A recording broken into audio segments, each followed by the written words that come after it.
அன்பர்களே, ஆண்டவராகிய இயேசு கிறிஸ்துவின் நாமத்தில் உங்களுக்கு மனம் நிறைந்த வாழ்த்துக்களை தெரிவித்துக் கொண்டு சத்திய வசனம் திருமறை பாட நிகழ்ச்சிக்கு உங்களை அன்போடு அழைக்கிறோம்.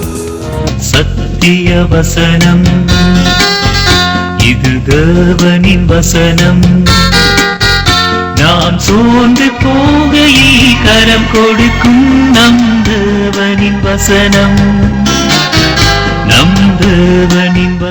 அப்பொழுது இயேசு தம்முடைய தாயையும் அருகே நின்ற தமக்கு அன்பாயிருந்த சீஷனையும் கண்டு தம்முடைய தாயை நோக்கி, ஸ்திரீயே, அதோ உன் மகன் என்றார்.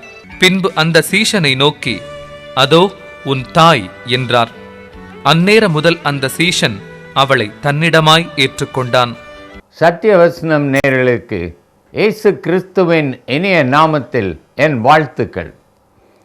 சிலுவையில் இயேசு சொன்ன 7 வசனங்களை தியானித்து கொண்டிருக்கிறோம். இந்த 7 வசனங்களிலும் நம் ஒவ்வொருவருக்கும் ஒரு அழைப்பு இருக்கிறதை காணலாம். மனம் திரும்புங்கள், பரலோக ராஜ்யம் சமீபித்திருக்கிறது என்று தன்னுடைய பிரசங்கத்தை பூமியில் ஆரம்பித்த இயேசு சிலுவையிலே, பிதாவே, இவர்களுக்கு மன்னியும் என்று சொல்லி அவர் ஒவ்வொருவரையும் அந்த மனம் திரும்புதலுக்கு அழைக்கிறார். பாவ மன்னிப்பாகிய ரட்சிப்பிற்கு அழைக்கிறார். இரண்டாவதாக, தன்னை தேவனாக அறிந்து தன்னை நோக்கி ஜெபித்த கள்ளனை அவர் பரதீசிற்கு என்னுடனே வா என்று அழைத்தார். இன்றைக்கும் இந்த வசனத்திலே சிலுவை அண்டையில் அங்கே யோவான் இருக்கிறான். மரியாள், இயேசுவின் தாயாகிய மரியாள் இன்னும் 2-3 ஸ்திரீகளுடன் அங்கே இருக்கிறாள்.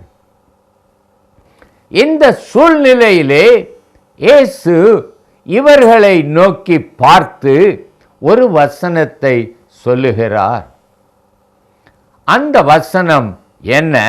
யோவான் 19:26-27. தம்முடைய தாயை நோக்கி, ஸ்திரீயே, அதோ உன் மகன். பின்பு அந்த சீஷனை நோக்கி, அதோ உன் தாய் என்றார். அந்நேர முதல் அந்த சீஷன் அவளை தன்னிடமாக சேர்த்து கொள்ளுகிறான். புதியதாக ஒரு குடும்ப பொறுப்பை யோவானிடத்தில் கொடுக்கிறார். அந்த சிலுவை அண்டையில் ஒரு புதிய குடும்பம் உருவாகிறது. மரியாளை தாயாகவும் யோவானை மகனாகவும் கொண்ட ஒரு குடும்பம் உருவாகிறது. அந்த குடும்பம் தேவனுக்கு பிரியமான பரலோக குடும்பம், மேன்மையும் மகிமையும் உள்ள ஒரு பெரிய குடும்பம். அந்த யோவான் மரியாளை தன் தாயாக ஏற்றுக்கொண்டான். அதற்கு அவனுக்கு கிடைத்தது என்ன? அவன் பத்மு தீவிலே, அவன் தனிமையான சிறையிலே இருக்கும் பொழுது தேவ தரிசனங்களை அவனுக்கு கொடுத்து வரப்போகிற காலங்களில் நடக்கப் போகிறவைகளையும் அந்தி கிறிஸ்துவின் காலத்தில் ஏற்பட போகிற துன்பத்தையும் நடக்கும் நிகழ்ச்சிகளையும் தேவன் அவனுக்கு பரம தரிசனங்களினால் வெளிப்படுத்தினார். சகோதரனே, இதை தியானிக்கிற நாம் எதை அறிந்து கொள்ள வேண்டும்? தாயினிடத்தில் இயேசுவுக்கு மிகுந்த அன்பு உண்டு. யோவான் அவருக்கு அன்பாயிருந்த சீஷன். இவர்கள் இருவரையும் ஒரு குடும்பமாக வைத்து ஒரு மகன் தாய்க்கு செய்ய வேண்டிய காரியத்தை அங்கே இயேசு செய்கிறதை காண்கிறோம். அன்பினால் யோவான் மரியாளை தாயாகவும், அன்பினால் மரியாள் யோவானை தன் மகனாகவும் ஏற்றுக்கொள்ளுகிறார்கள். ஒரு குடும்பம் நிலைத்திருக்க வேண்டும் என்றால் அங்கே அன்பு அவசியம். பெற்றோருக்கும் பிள்ளைகளுக்கும் இடையில் அன்பு இல்லை என்றால் அந்த குடும்பம் நிலைத்திராது. உலக பிரகாரமாக என்ன கேட்டாலும் பிள்ளைகளுக்கு கொடுத்தாலும் பிள்ளை பெற்றோரிடத்தில் அன்பாயிராமல் அது முரட்டாட்டம் பண்ணலாம், கீழ்ப்படியாமல் இருக்கலாம். இன்றைக்கு பெற்றோருக்குள்ள பெரிய பிரச்சனையே அதுதான். பிள்ளைகள் கல்லூரி பள்ளிகளுக்கு சென்றவுடன் அவருடைய குணமே மாறிவிடுகிறது. அதுவரை பெற்றோரை சார்ந்திருந்தவர்கள் தாங்கள் ஏதோ சுதந்திரமாக திரிய வேண்டும் என்று நினைத்து, பெற்றோரை அற்பமாக நினைத்து, அவர்களுக்கு கீழ்ப்படியாமல், அவர்களை மதியாமல், அற்பமாய் பேசுகிறவர்களாய் காணப்படுகிறார்கள். பெற்றோர்களோ மனம் நொந்து அழுது கொண்டு இருக்கிறார்கள். அம்மா, உன் குடும்பம் அன்பினால் இணைக்கப்பட வேண்டும் என்றால் ஒரு காரியத்தை நீ வைத்துக்கொள். உன் பிள்ளைகளும் நீயும் உன் கணவனும் சிலுவை அண்டையில் நீங்கள் வராத வரை உன் குடும்பத்திற்குள் அன்பு நிலைத்திருக்காது. திடீரென தோன்றி மறைகிற புகையைப் போல் ஏதோ ஒரு நாள் அன்பு இருக்கலாம், அது நிலைத்திராது. உன் குடும்பத்தை சிலுவை அண்டையில் கொண்டு வா. கண்ணீரோடு சிலுவை அண்டையிலே நின்று கொண்டிரு. இயேசு உன் பிள்ளைகளை உன் பக்கத்தில் கொண்டு வருவார். என் மகனை யார் ரட்சிப்பார்கள் என்று நீ கதறிக்கொண்டிருக்கலாம்.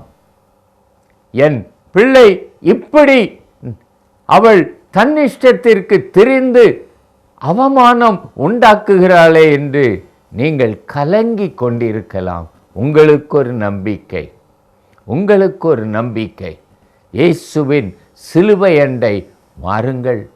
அவர் உங்கள் மகனை உன்னிடத்தில் கொண்டு வந்து அதோ உன் தாய் என்று உங்களிடத்தில் கொண்டு வருவார். ஆனால் நீங்கள் இருக்க வேண்டிய இடம் சிலுவை. உங்கள் மகனும் சிலுவை அண்டையில் நிற்பான் என்றால் அங்கே இயேசு சொல்லுவார், அதோ உன் மகன். ஆண்டவர் காட்டும் பொழுது நீங்கள் பழைய கசப்புகளை நினைக்க கூடாது. என் மகன் திரும்பி வந்து விட்டான் என்று ஏற்றுக்கொள்ள வேண்டும்.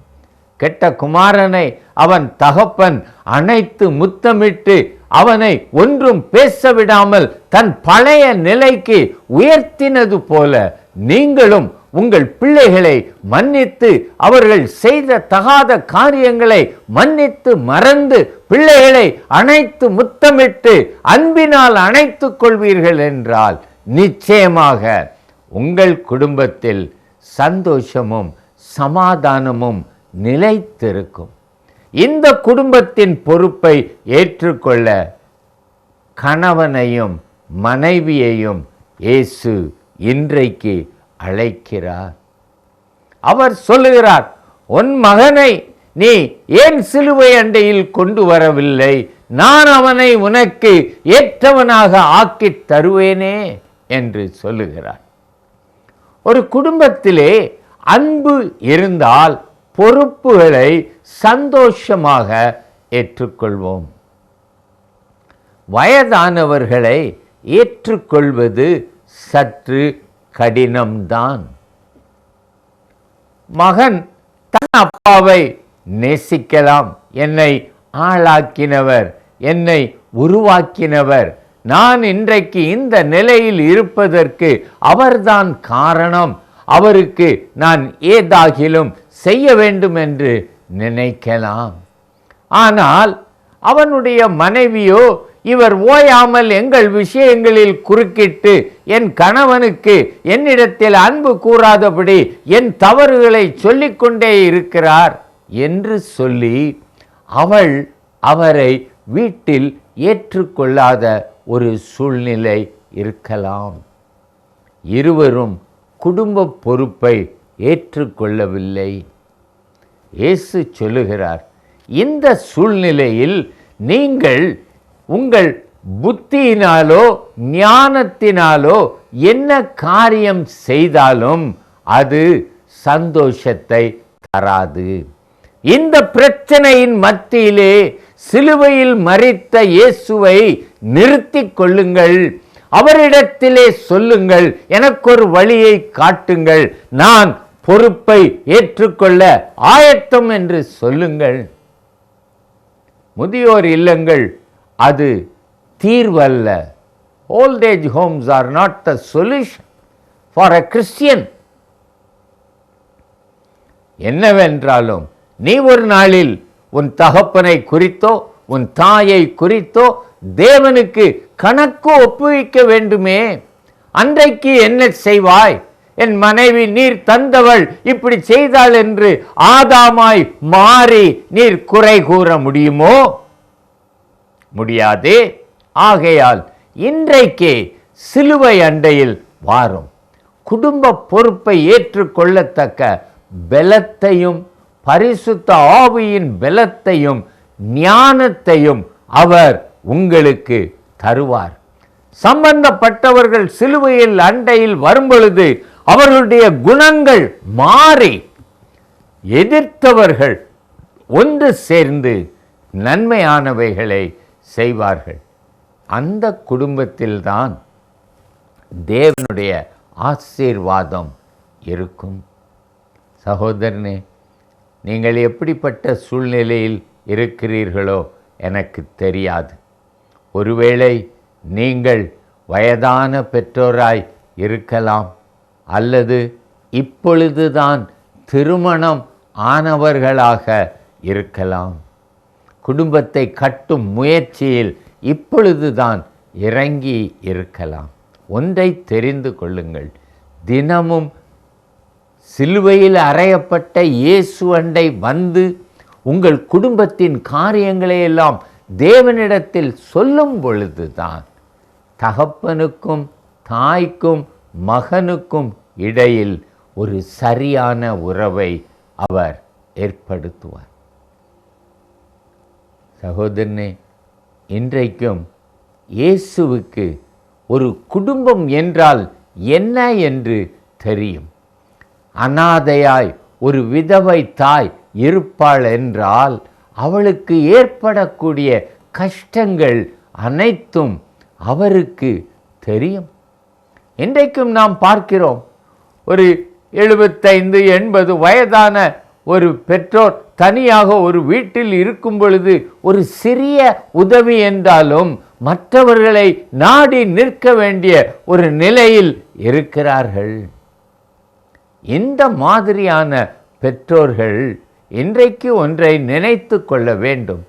நான் இயேசுவின் சிலுவை அண்டையில் வருவேன், அவர் என் குடும்பத்தை கட்டி எழுப்புவார், எனக்கு தேவையான உதவிகளை அவர் செய்வார்.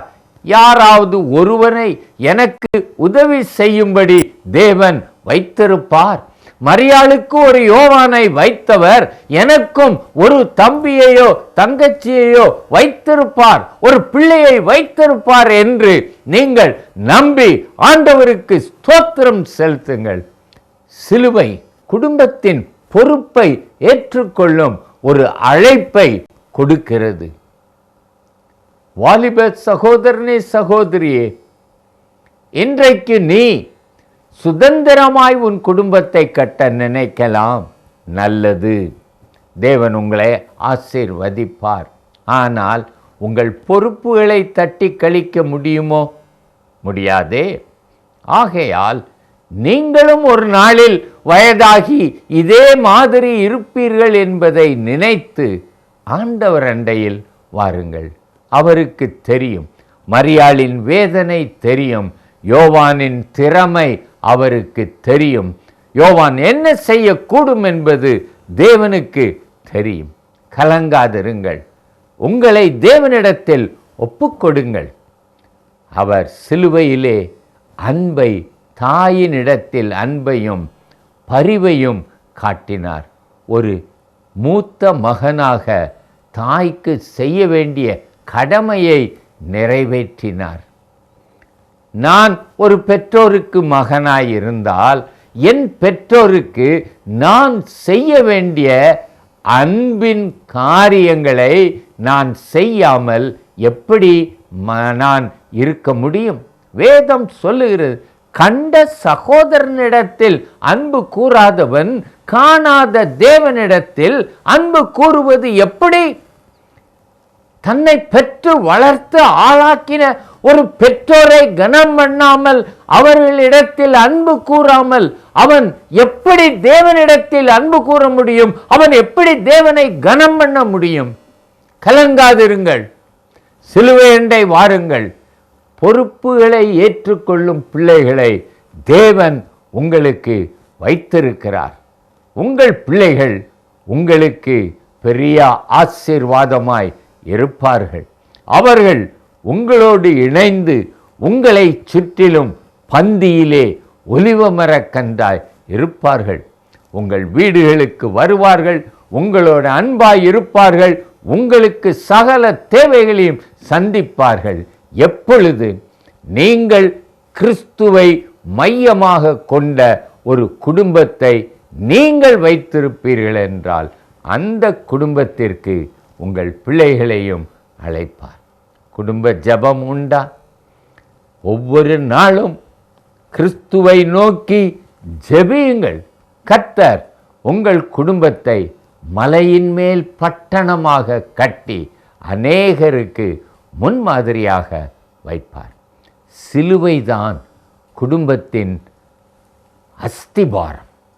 அந்த அஸ்திபாரத்தை நீங்கள் போடுவீர்கள் என்றால் உங்கள் குடும்பம் சந்ததி சந்ததியாய் தேவனுக்குள் நிலைத்திருக்கும். ஜெபிக்கலாமா?